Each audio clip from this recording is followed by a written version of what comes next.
अस्सलाम वालेकुम व्यूअर्स। कैसे हैं आप लोग? उम्मीद है कि आप सब खैर खैरियत से होंगे। मैं हूं मोहम्मद जुनैद और आज हम अपने यूट्यूब चैनल पर मैथ्स के जिस टॉपिक को डिस्कस करेंगे वो हमारा रेशो एंड प्रोपोर्शन का एक एप्लीकेशन है। बेसिकली हम अपने रेशो एंड प्रोपोर्शन का जो मेन टॉपिक है उसी के एक टॉपिक को डिस्कस करने जा रहे हैं और वो टॉपिक है आज का हमारा सिंपल पार्टनरशिप। ठीक है ना व्यूअर्स? हमने इससे पहले अपने रेशो एंड प्रोपोर्शन के मुख्तलिफ लेक्चर्स में रेशो को समझ लिया, प्रोपोर्शन को समझ लिया और अपने लास्ट लेक्चर में हमने प्रोपोर्शनल डिवीजन को भी डिस्कस किया था। आज हम सिंपल पार्टनरशिप के टॉपिक को डिस्कस करेंगे। ठीक है ना व्यूअर्स? तो सबसे पहले हम पार्टनरशिप को समझ लेते हैं कि पार्टनरशिप होता क्या है। तो पार्टनरशिप मीन्स शराकत दारी। तो बेसिकली जब दो या दो से ज़्यादा लोग मिल के एक बिजनेस स्टार्ट करते हैं, मिल के ज्वाइंट इन्वेस्टमेंट करते हैं, ठीक है ना, तो इसको हम कहते हैं पार्टनरशिप। और उसके बाद उसमें वो अकॉर्डिंगली प्रॉफिट या लॉस जो है वो उसी प्रोपोर्शन से शेयर करते हैं जिस प्रोपोर्शन से उन्होंने इन्वेस्टमेंट की होती है, जिस प्रोपोर्शन में उन्होंने पार्टनरशिप की हुई होती है। ठीक है ना व्यूअर्स? क्लियर है आपको पार्टनरशिप का कंसेप्ट क्या है? किसको कहते हैं पार्टनरशिप? ऐसा बिजनेस जिसमें दो या दो से ज़्यादा लोग मिलके इन्वेस्टमेंट पर करें, ठीक है ना, और अकॉर्डिंगली फिर जिस प्रोपोर्शन से या जिस रेशो से उन्होंने इन्वेस्टमेंट की है अकॉर्डिंगली उसी रेशो या प्रोपोर्शन के तहत वो प्रॉफिट और लॉस को भी शेयर करें। ठीक है ना? अच्छा, ये जो हम मनी इन्वेस्टमेंट की बात कर रहे हैं, जो मुख्तलिफ पर्सनस करते हैं मिलके बिजनेस स्टार्ट करने के लिए, उस इन्वेस्टमेंट ऑफ मनी को हम कैपिटल कहते हैं। ठीक है ना? जो टर्म इस्तेमाल होती है इन्वेस्टमेंट मनी के लिए वो आपकी होती है कैपिटल। ठीक है व्यूअर्स? तो ये आपकी सिंपल एक पार्टनरशिप की डेफिनेशन है। अब हम बात करते हैं कि सिंपल पार्टनरशिप फिर क्या होती है। अच्छा जी, तो सिंपल पार्टनरशिप हम इस तरह से डिफाइन करते हैं कि अगर जो है वो शेयर जो है कैपिटल ऑफ ईच पर्सन का, ठीक है ना, क्या बात कर रहा हूँ मैं, कि जो अगर मुख्तलिफ लोग पार्टनरशिप कर रहे हैं, ठीक है ना, जो अपना कैपिटल इन्वेस्ट कर रहे हैं, वो अपनी इन्वेस्टमेंट जो है वो सेम लेंथ ऑफ टाइम के लिए बिजनेस में इन्वॉल्व रखें। ठीक है ना? यानी कि तमाम के तमाम जितने भी शराकतदार हैं, बिजनेस पार्टनर्स हैं, वो अपनी इन्वेस्टमेंट को सेम लेंथ ऑफ टाइम के लिए बिजनेस में इंगेज रखें। तो उस केस में हम कहते हैं कि ये सिंपल पार्टनरशिप है। ठीक है ना? दोबारा से मैं आपको रिपीट कर देता हूँ मैं क्या कह रहा हूँ। मैं ये कह रहा हूँ कि अगर दो या दो से ज़्यादा लोगों ने मिलकर बिजनेस शुरू किया, अगर उन्होंने एक साथ बिजनेस शुरू किया, एक ही वक्त में उन्होंने इन्वेस्टमेंट जो है वो अपनी बिजनेस में इन की और सेम लेंथ ऑफ टाइम के लिए वो इन्वेस्टमेंट उन्होंने बिजनेस में कंटिन्यू रखी, तो इस किस्म के जो पार्टनरशिप होगी उसको हम सिंपल पार्टनरशिप कहेंगे।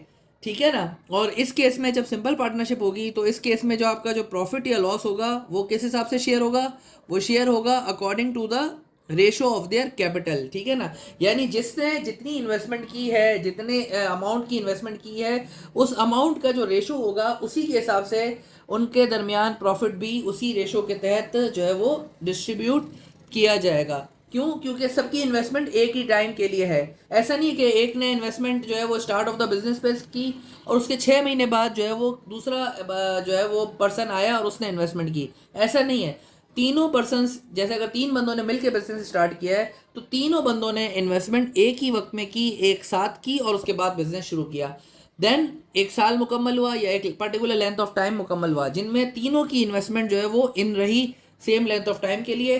तो उसके बाद जो प्रॉफिट उन तीनों के दरमियान डिस्ट्रीब्यूट होगा वो किस हिसाब से डिस्ट्रीब्यूट होगा? According to the ratio of their capital, या जो रेशो ऑफ देयर इन्वेस्टमेंट, जिस हिसाब से उन्होंने इन्वेस्टमेंट की होगी उसका जो भी रेशो निकलेगा इन्वेस्टमेंट का, उसी रेशो के हिसाब से प्रॉफिट भी उनके दरमियान या लॉस जो है वो उनके दरमियान आपस में डिस्ट्रीब्यूट होगा।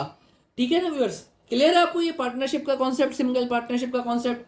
चलें मजीद हम इस कंसेप्ट को अच्छे से समझने के लिए एक एग्जाम्पल भी डिस्कस करते हैं। उम्मीद है कि जब आप उस एग्जाम्पल को सॉल्व कर लेंगे, हम उस एग्जाम्पल को जब हल कर लेंगे, तो आपका जो सिंपल पार्टनरशिप का कॉन्सेप्ट है वो बिल्कुल क्लियर हो चुका होगा। तो चलें हम अपनी एग्जाम्पल की तरफ बढ़ते हैं। ठीक है ना? ये आपके सामने एग्जाम्पल आ गई है। ठीक है ना? एग्जाम्पल में हम क्या कह रहे हैं कि तीन लोग हैं, एक का नाम है अहमद, एक का नाम है उमर और एक का नाम है साद। ठीक है ना? इन्होंने एक बिज़नेस स्टार्ट किया है। ठीक है, जैसा कि हमने बात की कि इन्होंने मिलके शराकत दारी में एक बिज़नेस स्टार्ट किया। अच्छा, उसमें अहमद ने जो है वो इन्वेस्टमेंट की है 5000 रुपीज़ की। ठीक है? अच्छा जी, जो उमर है उसने कितनी इन्वेस्टमेंट की है? उसने इन्वेस्टमेंट की है 10,000 रुपीज़ की। जबकि जो साद है उसने इन्वेस्टमेंट की है 15,000 रुपीज़ की।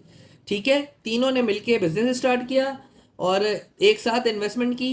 अहमद ने 5,000 की इन्वेस्टमेंट की, उमर ने 10,000 की इन्वेस्टमेंट की और साद ने जो है वो 15,000 की इन्वेस्टमेंट की। ठीक है ना। अब जब साल मुकम्मल हुआ, ठीक है, तो उनको प्रॉफिट कितना हासिल हुआ, उनको प्रॉफिट हासिल हुआ 6,000 रुपीज़ का।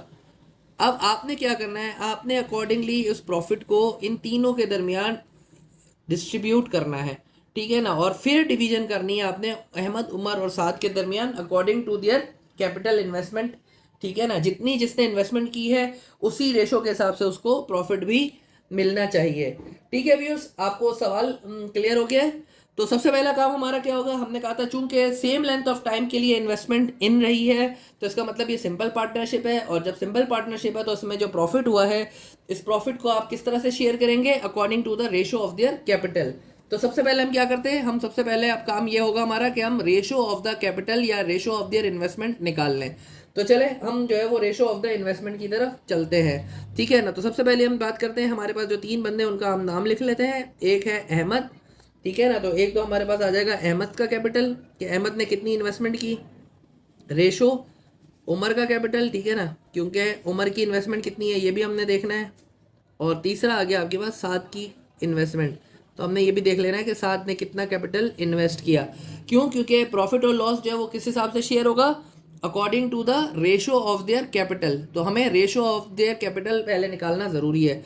तो अहमद ने कितना इन्वेस्ट किया है, हमने देखा अहमद ने इन्वेस्ट किया था 5,000 रुपीज़, तो हमने लिख दिया 5,000, ठीक है। फिर उमर ने कितना इन्वेस्ट किया था, उमर ने इन्वेस्ट किया था 10,000, तो हमने लिख दिया 10,000। और साद ने कितना इन्वेस्ट किया था 15,000, तो हमने लिख दिया 15,000, ठीक है ना। तो अब हम इन तीनों का रेशो निकाल लेते हैं कि रेशो क्या बन रहा है। तो अगर हम इसको सिंप्लीफाई करते हैं तो आप देख लें, तीनों में तीन तीन जीरो कॉमन है, तो ये तीन जीरो आपस में कट सकते हैं। बेसिकली आपने तीनों टर्म्स को 1,000 से डिवाइड किया, तो जब 1,000 से डिवाइड किया तो तीन जीरो सबके कैंसिल हो गए। तो आपके पास जो रह गया वो रह गया 5:10:15। मज़ीद इसको हम सिंप्लीफाई कर सकते हैं, 5, 10 और 15 तीनों 5 के टेबल में जाते हैं, तो हम इसको मज़ीद सिंप्लीफाई कर सकते हैं। 5 के टेबल को पढ़ते हुए 5 1 ज़ा 5, 5 2 ज़ा 10 और 5 3 ज़ा 15।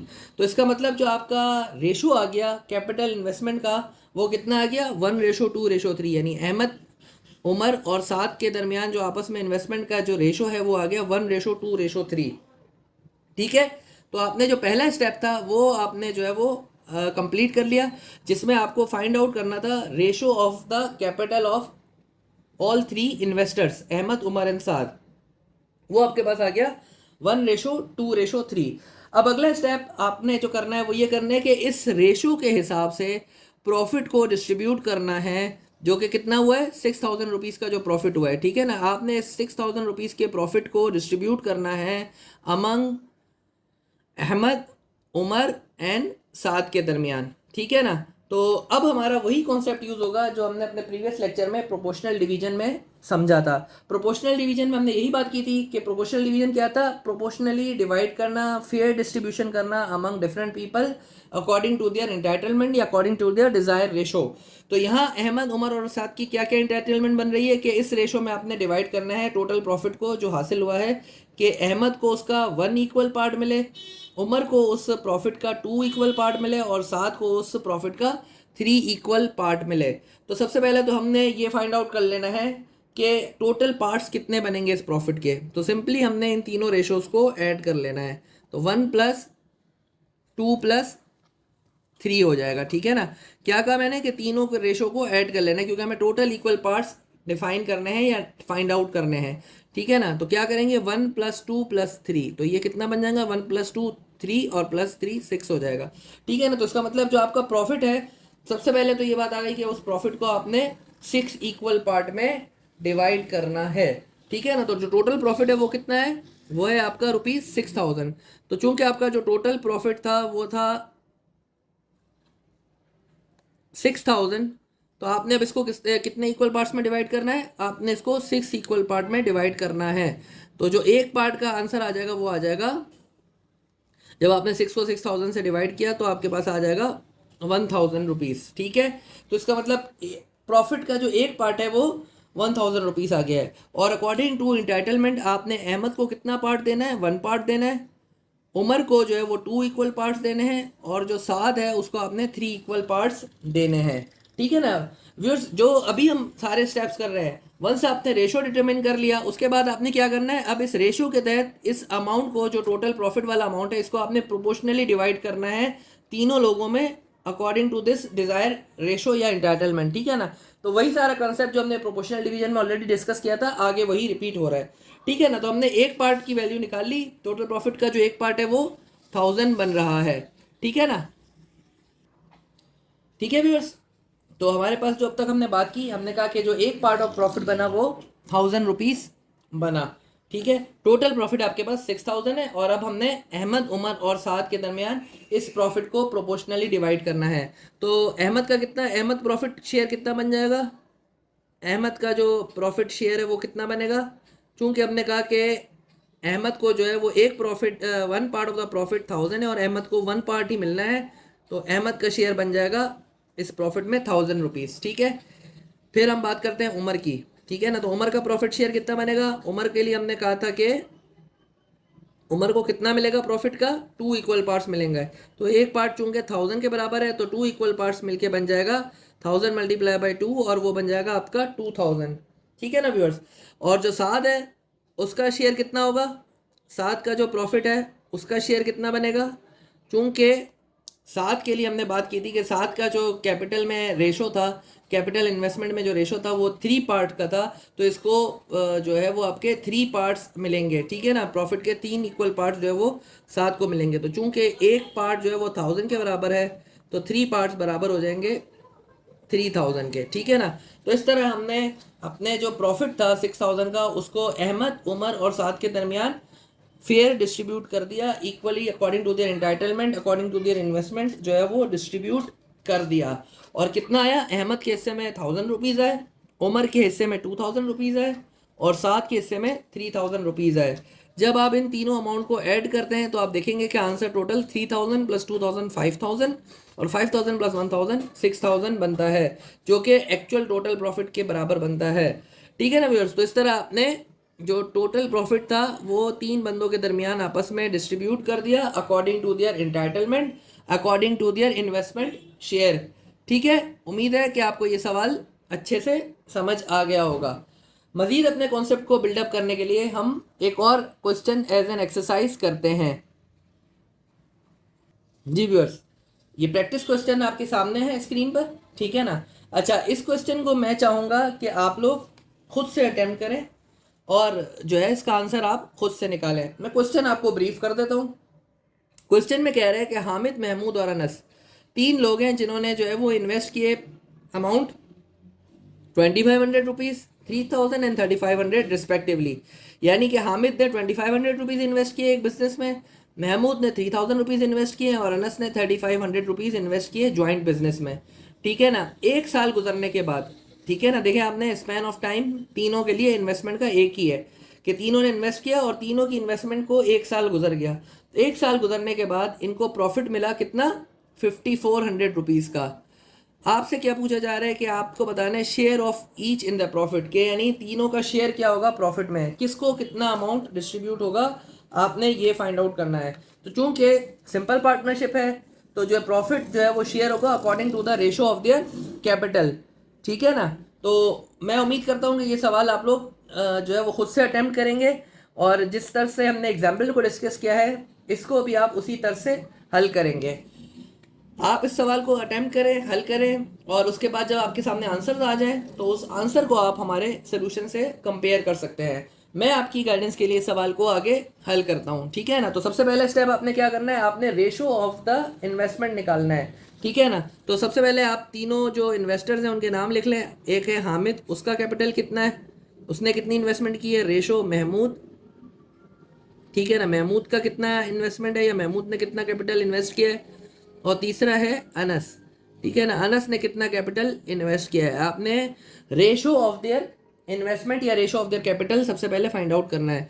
तो हामिद का कितना था, 2500 रुपीज़ था। ठीक है ना, जो हमने बात की थी। फिर आपके पास जो है महमूद का 3000 था और अनस का 3500 था। तो ये महमूद का मैंने लिख दिया 3000 और अनस का मैंने लिख दिया 3500। ठीक है व्यूअर्स, ये आपका रेशो ऑफ देयर इन्वेस्टमेंट या रेशो ऑफ देयर कैपिटल है। तो इसको सिंप्लीफाई कर लेते हैं, ये 2 जीरो कॉमन है तो ये दोनों जीरो सारे तीनों टर्म से कट जाएंगे, ठीक है ना, यानी हमने तीनों टर्म्स को 100 से डिवाइड कर दिया तो ये दो दो जीरो कट गए, ठीक है। मजीद आगे बढ़ते हैं तो आंसर आपके पास आ रहा होगा 25/30/35। मजीद ये सिंप्लीफाई हो सकते हैं मजीद सिंप्लीफाई कैसे हो सकते हैं, तीनों के तीनों 5 के टेबल्स में जाते हैं तो आप 5 का टेबल पढ़ के इसको मजीद सिंप्लीफाई, 5 5 5 6 30 और 5 7 35। तो इस तरह रेशो ऑफ द इन्वेस्टमेंट्स जो आ गया वो तीनों की वो कितनी आ गई, 5/6/7, ठीक है ना। तो वंस आपके पास रेशो आ गया तो अब आपने वही सारे स्टेप परफॉर्म करने हैं जो हमने प्रोपोर्शनल डिवीजन में सीखे थे कि आपके पास रेशो आ गया है और अब आपने इस डिजायर रेशो या इस एंटाइटलमेंट के तहत अमाउंट को या प्रॉफिट को डिस्ट्रीब्यूट करना है अमंग द 3 पर्सन्स। तो आपने देखा कि आपने जो प्रॉफिट है उसको किस तरह से डिस्ट्रीब्यूट करना है, इस तरह से करना है कि उस प्रॉफिट का 5 इक्वल पार्ट जो है वो हामिद को मिल जाए, 6 इक्वल पार्ट महमूद को मिल जाए और 7 इक्वल पार्ट अनस को मिल जाए। तो सबसे पहले तो हम निकालेंगे कि टोटल पार्ट्स कितने बनेंगे। तो टोटल पार्ट्स बनने के लिए हम तीनों रेशोज को ऐड करते हैं, तो 5 + 6 + 7 देख लेते हैं कितना आंसर आता है। 5 + 6 11 हो जाता है और 11 + 7 18 हो जाता है। तो इसका मतलब 18 इक्वल पार्ट में सबसे पहले तो आपने प्रॉफिट को डिवाइड करना है। तो टोटल प्रॉफिट हमने अभी ऊपर क्वेश्चन में देखा था वो कितना था, टोटल प्रॉफिट आपका था 5400। तो टोटल प्रॉफिट जो है वो 5400 था। जब हम इसको डिवाइड करेंगे टोटल प्रॉफिट जो था वो आपका था 5400। जब हम इसको 18 पार्ट्स में डिवाइड करेंगे तो इसका मतलब आप 5400 को 18 से डिवाइड कर दें, ठीक है। 18 का टेबल अगर हम पढ़ते हैं तो 18 2 36 एंड 18 3 54। तो आंसर मेरे पास जब 5400 को मैं 18 से डिवाइड करता हूँ तो आंसर आ जाता है मेरे पास 300। तो इस तरह जो एक पार्ट मेरे पास आया वो बराबर आ गया 300 रुपीज़ के, ठीक है ना व्यूअर्स। तो वंस आपको एक पार्ट की वैल्यू पता लग गई तो अब आपको जो इक्वल पार्ट जिसमें हमने प्रॉफिट को डिस्ट्रीब्यूट करना है वो आप हामिद, महमूद और अनस के लिए आराम से निकाल सकते हैं, ठीक है ना। तो हामिद का शेयर कितना होगा, हामिद का जो प्रॉफिट शेयर है वो कितना होगा, वो हम कह रहे हैं कि वो होगा आपका 5 इक्वल पार्ट्स, ठीक है ना। तो चूंकि हमने कहा कि एक पार्ट जो है वो 300 के बराबर है तो 5 इक्वल पार्ट बराबर हो जाएगा 300 × 5 जो कि बन जाएगा 1500 रुपीज़, ठीक है। देन आपके पास हम बात करते हैं महमूद की। महमूद का प्रॉफिट शेयर कितना होगा, महमूद का जो प्रॉफिट शेयर होगा वो हमने कितनी बात की है महमूद के प्रॉफिट शेयर की कि उसको जो मिलेगा वो मिलेगा 6 पार्ट, ठीक है ना। चूंकि एक पार्ट 300 का है तो 6 पार्ट कितने का हो जाएगा, 3 6 18 तो 1800 बन जाएगा, ठीक है। आगे हम आ जाते हैं अनस के शेयर की। तो अनस का जो पार्ट है वो कितना है, वो प्रॉफिट का 7 इक्वल पार्ट उसको मिलना है, ठीक है ना। तो चूंकि एक पार्ट जो है वो अनस की हम बात करते हैं, अनस के प्रॉफिट शेयर की बात हम कर रहे हैं, ठीक है ना। तो अनस को कितना प्रॉफिट कितना पार्ट मिलना है, 7 पार्ट मिलना है, ठीक है ना, 7 इक्वल पार्ट्स मिलने हैं। तो चूंकि एक पार्ट 300 के बराबर है तो जो 7 पार्ट्स होंगे वो कितने बराबर हो जाएंगे, 7 3 21 तो 2100 रुपीज़ के बराबर हो जाएंगे।